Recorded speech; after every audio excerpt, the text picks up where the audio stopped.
focus. In 1996, a man walked into a Seattle radio station with a VHS tape clutched in his hand. He said it showed proof of an alien being, one he'd killed in self-defense. The man called himself Dr. Jonathan Reed. The tape showed a body, small, dark, still.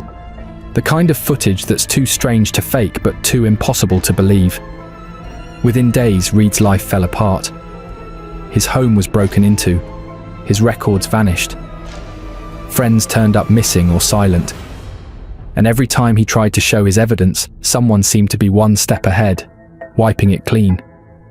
They said he was lying. They said he was crazy. But the question still hangs. If it was all fake, why did someone try so hard to erase it?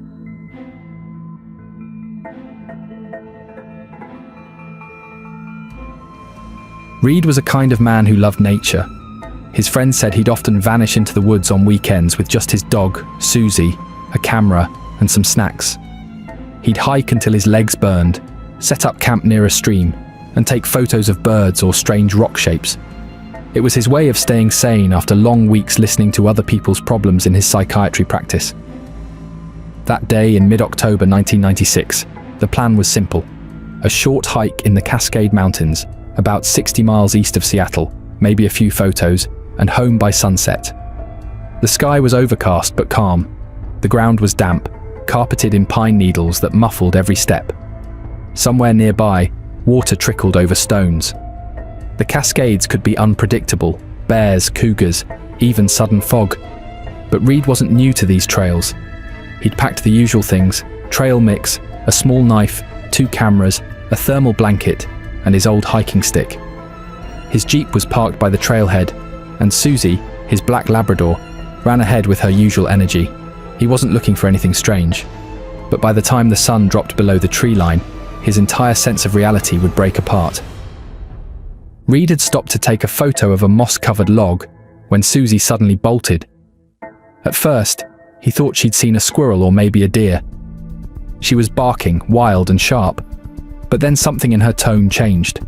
It wasn't excitement anymore, it was panic, that deep-chested, desperate kind of bark that makes your stomach twist. Reed sprinted after her, calling her name. He could hear branches snapping, leaves crunching, and then a sound he couldn't explain. A high-pitched vibration, like metal grinding underwater. He broke through the brush and froze. Susie was locked in a violent fight with something small and greyish, barely 4 feet tall. It wasn't an animal he recognized. Its skin shimmered, not smooth but almost vibrating like a heat mirage with a body. Its arms were too thin, its head too large. Before Reed could process what he was seeing, the creature moved in a blur. An arm, or something like an arm, shot out and hit Susie in the chest. But it wasn't a normal strike. The limb seemed to open, like a pod or tentacle, and stabbed through her. Reed watched his dog collapse, not just die, but dissolve. Her body folded in on itself, turning into a pile of ash right there on the ground. The forest went silent. Even the wind seemed to stop. He wanted to scream, but nothing came out. His whole body went cold. His mind couldn't keep up with what his eyes had seen. Then, instinct kicked in, the kind that doesn't think, just moves. He grabbed a heavy branch and swung with everything he had. The blow landed on the creature's head. It crumpled instantly, a faint whine escaping before it hit the ground. And then, silence again. Total, ringing silence. Reed dropped the branch, panting. The creature wasn't moving.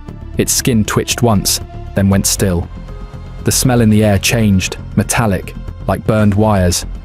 He backed away, shaking, trying to catch his breath. Every part of his body screamed to run, but his legs wouldn't move. For minutes, maybe longer, he just stood there, staring at what he'd done. This creature, this body that lay on the ground bleeding in front of me, from the wound that I... When he finally gathered enough courage to step closer, he realized the creature wasn't bleeding. There was no blood at all, just a faint dark residue where he'd hit it. That's when he heard something else. a low, steady hum coming from deeper in the woods. Reed followed the sound. The hum grew louder until he reached a small clearing. There, floating a few feet above the ground, was an object he could barely describe. About 8 feet tall, black as obsidian, perfectly smooth and shaped like an obelisk. It wasn't shining, yet it seemed to absorb light, pulling it inward. He stepped closer. When he reached out, his hand brushed the surface. It was icy cold, so cold it burned. The texture was like polished stone, but it wasn't solid in the normal sense. The humming tone shifted the moment he touched it, dropping to a deep vibration that rattled his bones. Reed instinctively slapped it, maybe out of shock, maybe out of fear. The sound didn't echo. Instead, a numbness spread through his arm, and he yanked it back, gasping. Whatever that thing was, it wasn't from here. Reed stumbled back toward where he'd left the body. The alien lay exactly where he'd struck it, its limbs awkwardly bent, eyes open but lifeless. He needed proof. His mind was screaming that no one would believe him otherwise. So he took out his camera. But every time he tried to focus, the image distorted. The lens would blur, the light would warp, and strange static lines would crawl across the viewfinder. Still, he kept shooting, desperate to document what was in front of him. Finally, reality hit him. He couldn't just leave it there. Whatever this thing was, someone needed to see it. He pulled out his thermal blanket and, with shaking hands, wrapped the small body up tightly, burrito style, as he'd later describe it. He was shocked by how light it was, maybe 55 pounds at most. The drag back to the trail felt endless. Every few steps he'd stop, check behind him, listen. Once, he thought he saw movement in the trees, shadows shifting, shapes flickering just beyond sight. But when he looked straight at them, they were gone. Halfway back, his watch stopped ticking. His chest felt tight. When he finally reached the jeep, it was dusk, but something was wrong. The drive back down the trail took half the time it should have. He couldn't explain why. When he looked down, his torn shirt from the fight was whole again. No rip, no stain, just as if it had never happened. His mind was spinning, the world felt off balance, and all he could do was drive. He passed the ranger station, dark, empty, no lights, no vehicles. He thought about stopping but didn't. He didn't want to talk, didn't want questions. He needed to get home. That night, under the flickering garage light, he opened the Jeep's rear hatch. The thermal blanket was still there, perfectly wrapped. Whatever was inside hadn't moved. With nowhere else to put it, Reed carried it into his garage and opened the freezer chest. He laid the wrapped body inside and shut the lid. Then he just stood there. Hours passed. He didn't sleep. Every sound in the house made him flinch. His rational mind, trained through years of psychiatry, kept trying to make sense of it. Maybe it was a hallucination. Maybe an unknown animal. Maybe trauma. But when he finally went back to check, the freezer was still cold, and the weight inside was still real. Something extraordinary had happened in those woods. Something that would soon drag Reed into a spiral of secrecy, danger, and disbelief. But for now, he was just a man in his garage, staring at a freezer, realizing his life would never go back to normal. When Dr. Jonathan Reed came out of the woods that day, dragging what he claimed was an alien body wrapped in a thermal blanket, the world didn't yet know that an 8-minute home video would become one of the most talked about and picked apart pieces of so-called UFO evidence of the 1990s. What Reed said he recorded wasn't some distant light or blurry saucer. It was a close-up encounter with what he believed was an extraterrestrial being, lying motionless on the floor of his cabin.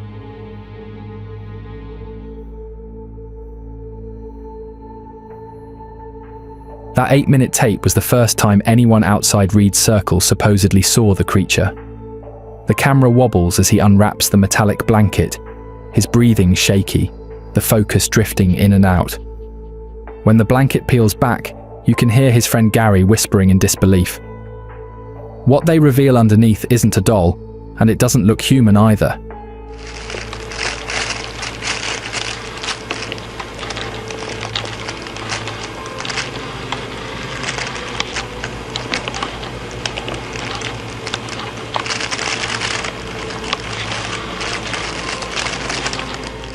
Reed starts describing everything on camera, like a man trying to convince himself this isn't happening.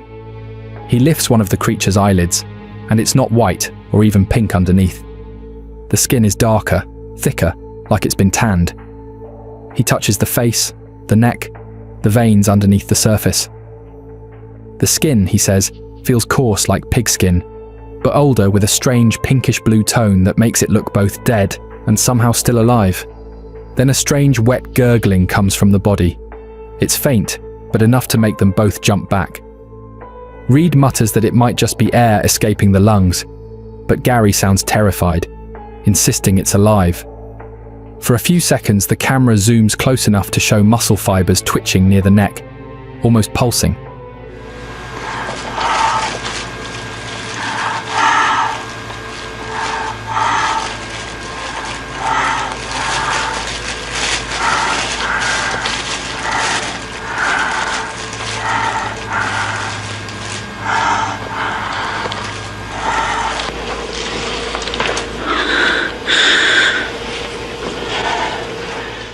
The more they look, the more unnatural it seems. The skin texture changes under light, shifting slightly like oil on water. Tiny veins seem to move or shimmer.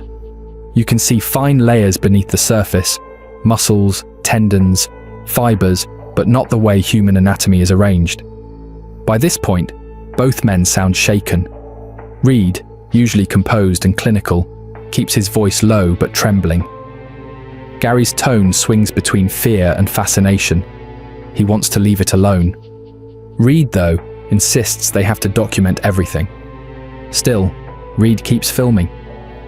He adjusts the camera closer to capture details: the nostrils, the mouth, the eyes. Every few seconds, you can hear him breathing hard through the microphone, like he's afraid of getting too close, but can't stop himself. After a pause, Reed announces that he's going to take samples. The camera cuts off there, but that short clip would become one of the most dissected UFO videos ever shared online. Later interviews and descriptions filled in more details about the being itself. Reed said the creature stood about 4 feet 6 inches tall, around 53 inches, and weighed far less than a human of that size would. Its head was slightly oversized compared to the body. Not bulbous like the typical grey alien stereotype, but more proportional, just unusually smooth and symmetrical. The most unsettling part was the eyes. Reed described them as dark pinkish, not black but with depth, like they reflected light from within. The mouth was small, with needle-like teeth visible when Reed moved the lips. He also noted a faint smell, something he compared to rotting fruit mixed with metal. Inside the mouth, he saw a tongue that was blue-grey in colour, oddly flat and ridged along the edges. Under brighter light, he said the tongue and gums reflected almost silver, as if metallic particles were embedded beneath the skin. Then there was what Reed called the suit. At first glance, the being appeared naked, but when he touched the torso, he noticed a texture difference, like fabric bonded to skin. There were no seams, no zippers, no openings. The material seemed fused, almost organic. When Reed tried to cut a small section near the shoulder to see if it was clothing, something bizarre happened. The surface didn't slice cleanly. Instead, it behaved like gelatin, soft but resistant, and as soon as the blade moved away, the cut area sealed itself. After the initial examination, Reed said he began collecting samples, small portions of tissue, blood, even brain matter. He claimed he used basic dissection tools from his own research kit, storing the samples in sealed containers inside a cooler. But this is where things started getting messy. Chain of custody became a nightmare. Reed later admitted that he had no formal lab process, no sterile environment, and no certified witness to the collection. The materials were reportedly stored for days before any analysis, raising serious contamination concerns. By the time he approached outside experts, some of the biological material had already degraded.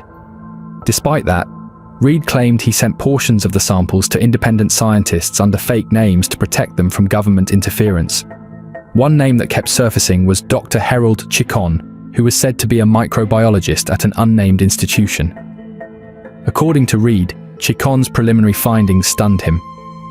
Chikon allegedly found traces of copper embedded in the tissue's cellular matrix, far higher than anything found in humans or known animals. He also described red corpuscles that had elongated nuclei, something unseen in human blood. Most notably, he claimed to identify 46 chromosomes, the same count as humans, but with a twist. 9 of those chromosomes were anomalous, showing genetic markers similar to marine life, specifically sea turtles and dolphins. But here's where the trail starts to blur. No one ever saw the official lab documentation.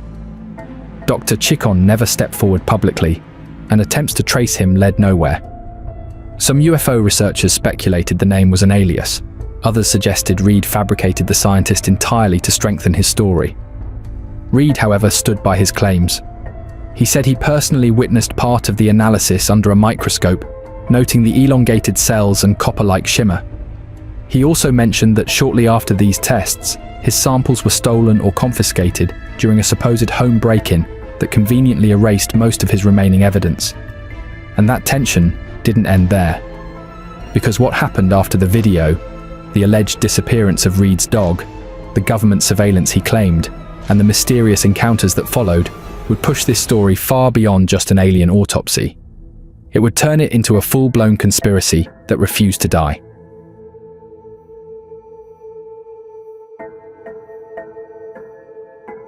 When Dr. Jonathan Reed's story hit the airwaves, it was a direct challenge to everything the public thought it knew about government secrecy, extraterrestrial life, and what happens when someone crosses a line they were never supposed to cross. Because according to Reed, the real nightmare didn't begin in the forest. It began when he tried to prove it. After the alleged encounter and the release of the alien footage, Reed said he started noticing things that felt wrong, too specific to be coincidences. Within days, unmarked cars began appearing near his property. They weren't just parked once or twice. They were constant, always the same black sedans, always idle with their engines running. He described seeing men sitting inside with what looked like radio equipment, and at least one van with a rotating antenna on its roof. It didn't look like local police or utility workers. It looked like surveillance. When he tried to approach one, the van reportedly sped away before he could get a license plate number. At first, Reed thought maybe it was paranoia. But when Gary, the same friend who helped him record the alien body, called him in a panic saying someone had followed him home too, Reed realized this wasn't just in his head. He said one of the vehicles actually tried to run him off the road one night while he was driving back from the grocery store. The next escalation came in the form of raids, not official, warrant-based raids, but organized invasions. Reed claimed 3 unmarked vans pulled up outside his home one evening while he was away. When he returned, the front door was splintered open. The inside looked like it had been searched top to bottom. Floorboards had been pried open, ceiling panels removed, and even parts of his bathroom were torn apart. The toilet was missing entirely. Every outlet cover had been unscrewed, electrical panels removed, even parts of the wall behind picture frames opened. Whoever went through that house wasn't looking for cash or jewelry. They were searching for something very specific. And according to Reed, they found it, the evidence. The freezer that held what he said were the remains of the alien body was gone. So were his film reels, his handwritten notes, his photographs, and every labeled container of biological samples he'd collected.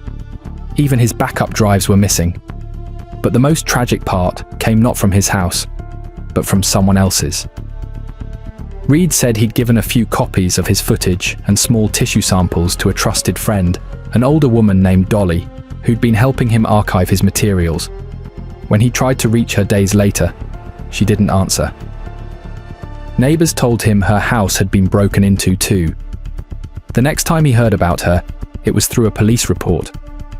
She'd been found dead in her home, reportedly from natural causes, though Reed never believed that. Her house had been stripped of anything connected to his research. To Reed, that confirmed what he already feared. Someone was systematically erasing every trace of what he'd found. After that, he said the intimidation became personal. He noticed clicks and static on his phone line, people standing near his mailbox pretending to read newspapers, and unfamiliar voices when he picked up late at night. There were no official visits, no arrests, no charges. Just the quiet pressure of being watched every day. everywhere. Some of his friends started distancing themselves. A few who'd seen the footage stopped returning his calls. Others told him directly that men in suits had come to their workplaces asking questions about him. Whether it was the government, the military, or a shadow branch of intelligence, he believed he'd become a target. Once the physical evidence was gone, the next step was to destroy his credibility. Before the incident, he'd worked as a psychologist affiliated with the University of Washington. He had clients, students, and a comfortable, respectable life. But not long after the encounter, his name started quietly disappearing from university records. Emails bounced back. His staff access was revoked. When he called to ask what was going on, the administration denied any current employment relationship. Within a month, he was effectively erased from their directory. His degrees and credentials were called into question, and before he could defend himself, the online rumors began. People started claiming he'd fabricated his entire background, that he'd never been a doctor at all. Some alleged he was a patient, not a professor. Overnight, he went from respected professional to the internet's favorite alien hoaxer. Then came the banking issues. He reported that his accounts were suddenly frozen without explanation. When he visited his branch, the staff told him the accounts had been flagged for investigation. No further details were given. His credit cards were declined, his savings inaccessible, and his ability to pay rent vanished. By his own account, Reed spent the next several months living out of his car, sleeping in parking lots, constantly looking over his shoulder. What had started as a moment of scientific curiosity had now stripped him of his livelihood, home, and reputation. During this period, he drifted in and out of contact with the few people who still believed him. His interviews from the early 2000s show a man who's clearly broken down, tired, angry, but still clinging to his story. The media only made things worse. Every time he tried to share his evidence, talk shows invited him only to mock him. Radio hosts would cut him off mid-sentence. UFO forums accused him of chasing fame, even though he was practically destitute. By the late 2000s, Reed had become a ghost. No known residence, no job, no verified public appearances, except the occasional fringe UFO conference where he'd speak to small crowds, showing fragments of photos and repeating the same warnings.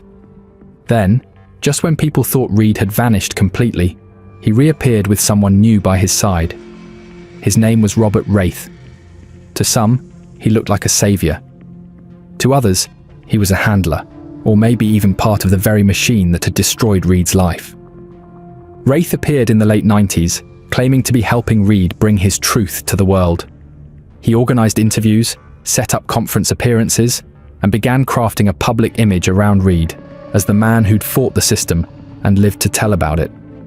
It was coordinated, polished, and oddly well-funded. Under Wraith's direction, Reed's story began evolving. The focus shifted from the alien body itself to something new. A mysterious metallic bracelet Reed claimed he'd found at the original encounter site. According to him, the artifact had strange properties. It could interact with energy fields, open portals, or even teleport him short distances. That claim marked a turning point. Up until then, the story, while bizarre, had some grounding in physical events: a creature, a body, evidence seized. But with the bracelet, it crossed into something else entirely. Wraith encouraged Reed to talk about how he'd made psychic contact with entities of light connected to the same being he'd supposedly killed in the forest. Reed began describing ongoing communication with these beings, saying they guided him, protected him, and occasionally transported him out of harm's way when human forces got too close. Wraith marketed these experiences as part of a larger alliance, a network of beings and humans working together for disclosure. Reed was framed as their messenger, chosen to reveal hidden truths about human history, the nature of consciousness, and the cosmic family watching over Earth. But with this new phase came inconsistencies. Earlier, Reed had said he fled the woods terrified after the encounter, dragging the creature's body behind him. Later, under Wraith's influence, he started claiming that after killing the alien, he discovered the bracelet nearby, and that the being later came back to life and visited him in spirit form. These changes muddied everything. The more interviews he gave, the more details shifted. Still, Wraith kept booking him. He arranged appearances on Spanish-language talk shows, underground UFO expos, and international radio programs. Reed's story spread across Latin America, where audiences were more open to mystical interpretations. Yet behind the scenes, things weren't as unified as they seemed. Several former associates later claimed that Wraith was controlling Reed's narrative, filtering what could be said publicly, and possibly feeding him new details to keep the story evolving. This led to growing suspicion even among believers.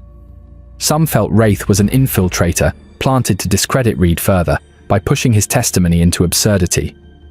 Others thought he was just exploiting a broken man who'd lost everything, turning his trauma into a spectacle. By the time Reed reappeared at a major UFO conference in the mid-2000s, his story was barely recognizable. The alien body was rarely mentioned. Instead, the focus was on enlightenment, spiritual evolution, and the promise that humans were on the verge of joining a galactic community. It was a far cry from the terrified man who once whispered into a shaky camcorder while uncovering a lifeless being in his cabin. What came next would only blur the line further between a cover-up and a cautionary tale.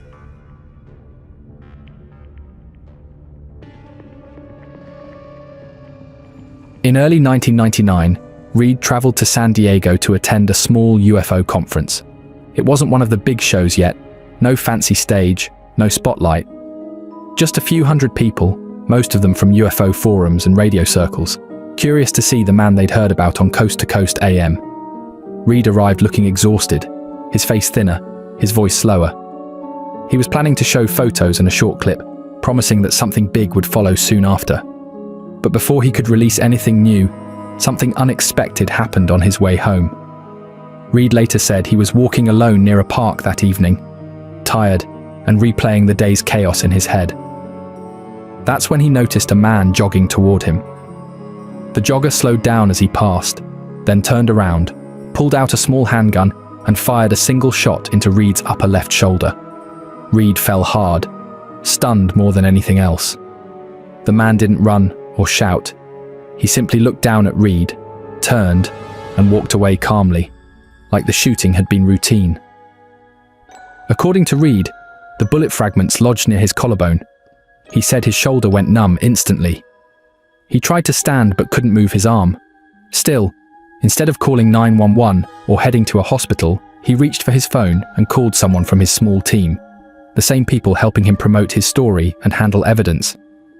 They rushed to him and allegedly took him to a private house nearby, where one of them, a supposed doctor connected to the group, removed the fragments and treated him on site. This event marked a turning point.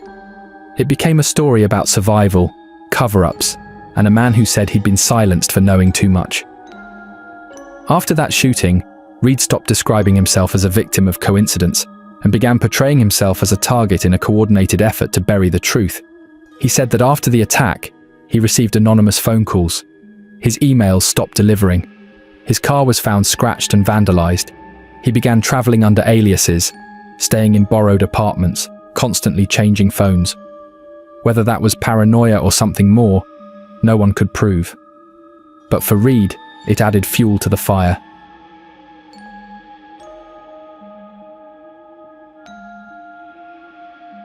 By the early 2000s, Jonathan Reed's story had already passed through several transformations. It started as a close encounter, turned into a government cover-up thriller, then morphed into something almost spiritual. But while his followers grew more fascinated, skeptics began digging. And what they uncovered would turn Reed from a supposed alien contactee into one of the most disputed figures in UFO history. At the center of Reed's unraveling stood one man, Royce J. Myers III, the creator of a website called UFO Watchdog. Unlike most UFO enthusiasts, Myers didn't go chasing lights in the sky. His focus was different, exposing fraud within the UFO community itself. When Reed's story blew up on Coast to Coast AM, Myers took notice. While others debated whether the alien in Reed's freezer was real, Myers started with something far simpler, checking the man's background, and what he found didn't match anything Reed had claimed. Reed had presented himself as Dr. Jonathan Reed, a child psychiatrist affiliated with Washington Medical Center in Seattle. Myers called the hospital. They had no record of any doctor by that name. He searched state medical databases. No license. No degree. No trace of Dr. Jonathan Reed ever working in any Washington medical facility. So Myers went further. He started looking into Reed's personal history under different possible names. That's when, according to UFO Watchdog, the trail led to something surprising. The man calling himself Dr. Reed was allegedly Jonathan Ruhr, not a doctor, but someone with a background that had nothing to do with psychiatry or medicine at all. According to Myers, Ruhr had once worked at a night auto shop, not a medical center, and several of Reed's supposed friends or colleagues who vouched for him, people like Dolly, Gary, and others, couldn't be verified. Some appeared to exist only in Reed's story. It got darker from there. UFO Watchdog claimed that public records connected Ruhr to credit card fraud cases from the 1980s and early 1990s. The details were vague, but Myers' site presented them as proof that Reed had a history of deceit long before his alien encounter. Now, not all of this could be confirmed independently. Many of Myers' claims came from anonymous sources or second-hand information. Some names were redacted, and some references lacked documentation. But the pattern was damaging enough that the UFO community took notice. Even without Myers' investigation, Reed's own storytelling had already begun to collapse under its own weight. What started as a straightforward account of a violent alien encounter had slowly evolved into something sprawling and inconsistent. Early on, Reed insisted that all his physical evidence had been stolen: the videos, photos, even the creature's body. He said government agents raided his home, tore through the walls, and took everything. But later, he started producing new artifacts: the alien bracelet, tissue samples, and photographs he claimed were recovered backups. These objects conveniently appeared only after his story gained traction and after he began touring UFO conferences. The most infamous example was the bracelet. In the earliest versions of his story, Reed never mentioned it. Then suddenly, after his supposed 1999 shooting, it became the centerpiece of his new claims, now described as an interdimensional teleportation device. Even his timeline changed from interview to interview. In one, he said he'd spent hours in shock in the woods after killing the creature. In another, he said it was only minutes. In one, he said he took photos immediately after the encounter. In another, he said the camera malfunctioned until after the craft left. When the contradictions piled up, skeptics began compiling charts comparing every interview, noting when new details were added or changed.